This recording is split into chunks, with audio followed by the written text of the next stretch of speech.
Lijepan pozdrav dragi ljudi, ja sam Mato Topić, dobar dan i dobrodošli u novi video. Danas progovaramo o nečemu prevažnom, prebitnom, pričamo o korizmi. Imamo još dan, dva, da nekako u tišini, gdje god to bilo, bilo u tvojoj sobi, u dnevnom boravku, na putu dok se vraćaš sa svoga posla, ako je puna kuća, zaključaj se u WC, pronađi neki način, makar 10 minuta, da zatvoriš oči i da sagledaš malo svoj život. Da pred ovu korizmu doneseš određene odluke koji će ti pomoći da još više svoje srce otvaraš, da u njega ulazi svjetlo. Mi nismo pozvani da, evo, kako svakim danom, tako posebno ni kroz ovu korizmu, da analiziramo svoje grijehe, da analiziramo svoje padove.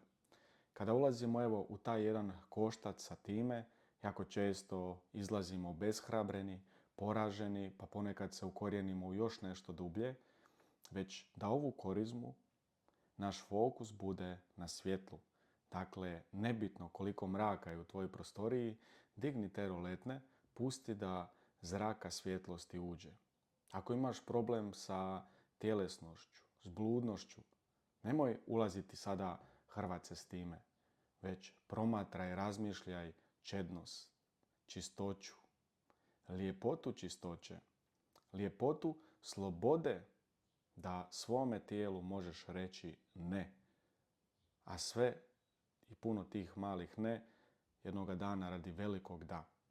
Ako imaš problem sa alkoholom, sa bilo kojom vrstom druge neke poročnosti, ne razmišljaj o tome kako ti sada piješ, kako ti ćeš sada prestati i ti se sada hrvaš s tim. Razmišljaj o toj jednoj slobodi da možeš sjediti, kretati se, biti gdje god, da možeš imati radost i užitak u današnjem danu bez nekih stimulansa koji će to potpomoći. Ako imaš problem sa ljutnjom, sa svađom, ako si neizmjeren sa svojim bližnjima, ne ulazi u neke situacije vaše gdje su bile problematične i jako teške. Razmišljaj da tu osobu zagrliš i napravi prvi korak. Pusti ti to, ja sam više puta zvala, ja sam više puta krenuo u susret.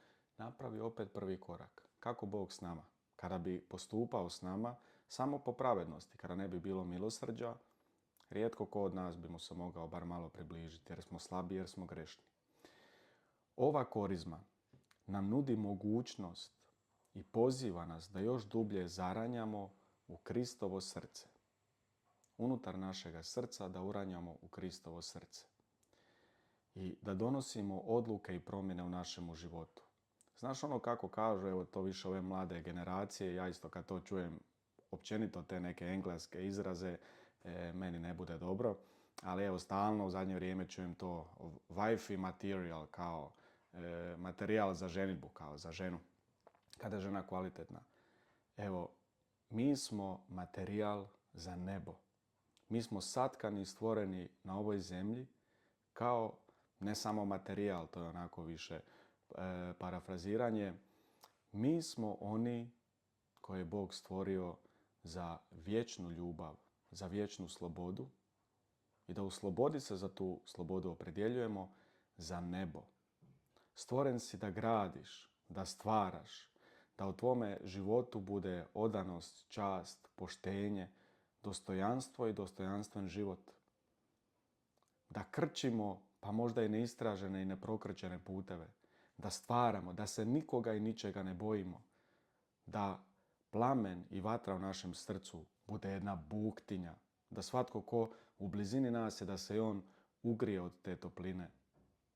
A mi jako često na taj plamen nabacamo svega i svačega.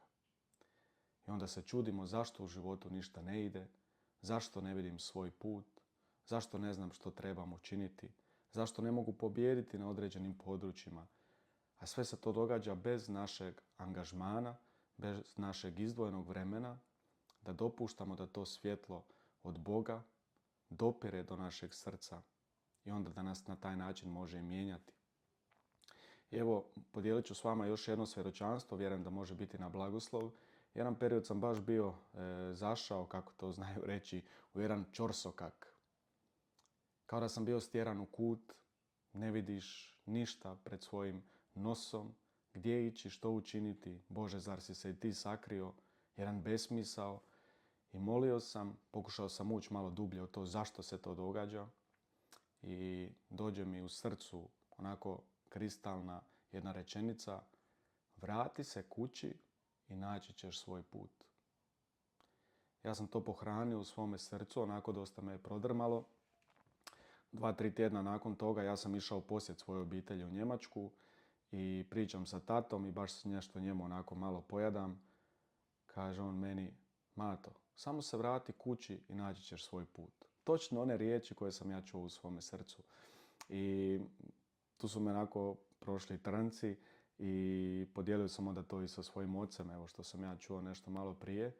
Svaki put kada se dogodi da ne možemo se othrvati sa nečim, da stalno padamo konstantno u nešto, da ne vidimo gdje, što i kako, činjenica je, istina opet s druge strane, neće nama Bog pokazati sve točke i sve puteve da dobijemo sve instrukcije, kartu i sam ti idi po tom pravcu, već nam daje tu slobodu izbora: odvaži se, odluči, kreni i ne boj se. Tu sam ja. A događa se ponekad da mi izgubimo tu svijest da on s nama je, izgubimo tu komunikaciju s njim, onda postajemo poput djece. I to se događa i muškarcima, vjerujte mi, koji imaju i 40, 50, 60 godina. Još uvijek se gleda šta će mama i tata njihovi, još uvijek ni lijevo ni desno, sve neka bojazan, sve neko gledanje u nekog trećeg. Bez Krista muškarac ne može muškarac biti, ni žena prava žena. On pomaže nam i daruje nam milost i hrabrost da budemo ono što mi jesmo. Zato pozivam ovih 40 dana u korizmi. Možemo se odreći nekih stvari koje nam pašu, ali da ne bude to samo onako tapkanje po površini, da se možemo pohvaliti: evo ja kroz korizmu ne pijem, ne pušim, ja ne jedem slatko, dobro je možda malo i smršavim, dobro je možda malo se koristim na neki način, još je dobro što ću se pohvaliti pa će svi čuti i mislit će da sam ja dobar čovjek, dobar vjernik. Sve je to tako banalno i smiješno. Ma ne govori nikom šta si odlučio za ovu korizmu, ali odluči nešto. Ali ponajviše ono da uz sve to što odlučiš bude ona suština, ona dubinska poanta, a to je da kroz ovu korizmu budemo mijenjani. Biti će i teško i kroz korizmu ćemo, razmatrajući Kristovu muku, i mi kroz određenu muku proći. I kušnje. Zlo se neće baš radovati, neće baš objeručke prihvatiti tvoje odluke da se mijenjaš. Ono želi da ostaneš svezan i zarobljen. Biće tu i muke, ali to je jedan hod ka uskrsnuću. Kako Kristovog uskrsnuća, tako i nas koji smo s njim i biti ćemo suskrsli. Da kroz ovu korizmu evo dopustimo stvarno da budemo promijenjeni, da Bog čini sve novo unutar nas, da mijenja i da jača evo ponekad i tu našu i palu narav i nas koji smo puno puta digli ruke grijehu i rekli predajemo se, evo čini što te volja, pa i u našem životu. Pustimo sad to sve na stranu, stavimo to evo u duhu, zažmiriš, stavi to u neku vreću, svo to smeće, sva ona prljaština, sve ono loše što se nakupilo. I daj Kristu, reci: Bože, evo ti to uzmi, ti to strovali, jer to je Bog na križu i učinio za nas. I onda to otvoreno srce: sad me Bože ti mijenjaj, pokaži mi put, pokaži mi moje talente, probudi u meni još više tu spoznaju da ti si moj smisao, da ti si moja svrha i da s tobom moj život dobija svoju putanju, da ja mogu prepoznati onda svoj poziv, svoj put i da otkrivajući i živeći svoj put i svoje poslanje, ja imam ono ispunjeno srce u punini koliko je to na ovoj zemlji moguće. A sve opet kao jedan mali predokus za ono mjesto gdje idemo, a to je nebo. Iskoristi ovu korizmu, onako figurativno govoreći na pozitivan način. Iskoristi to vrijeme, nemoj da dani idu, nemoj da se vrtiš stalno u krug. Zar ne želiš u svom životu onako avanturu? Kao kad odeš u svoju neku maštu, zažmiriš pa maštaš: joj, kako bi u životu lijepo bilo da se ovo i ovo posloži, da ovo, da ono. Ma sve je tu. Pred tobom je onaj koji te pita što želiš da ti učinim. a kroz naš angažman, izdvojeno malo vremena, kroz žrtvu i određeno odricanje, postajat ćemo kadri to čuti, to prepoznati, to primijeniti u životu i naši životi će se mijenjati. A kada tvoj život se bude mijenjao, mijenjati će se cijeli svijet. Promjena u svijetu dolazi od mene i od tebe. Pa evo, nemojmo to propuštati. Radi neke malo slatkoće, da u svome životu imamo trajnu gorčinu. Bog nas poziva na puninu. Tu je, čekate i pozivate. Neka je blagoslovljena, evo, i ova korizma, tvoje odluke, tvoja nastojanja i radujem se i veselim svemu onome što Bog za tebe baš pripremio. A radujem se i ono što je za mene. Znaš, moramo voliti sebe da bi mogli i druge.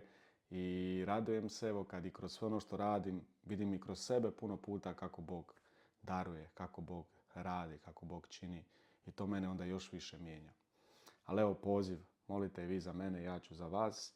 I evo, odazovimo se i vidjet ćemo kako će se početi čuda događati. Jer Bogu je zaista sve moguće. Svako dobro vam želim i vidimo se brzo u novom videu. Ako nije teško, stisnite dole da se pretplatite, evo, u znak podrške, da dođe sve do drugih ljudi do kojih bi bilo sigurno dobro i potrebno da dođe, a mi se brzo vidimo u novom videu. Ajde, s Bogom.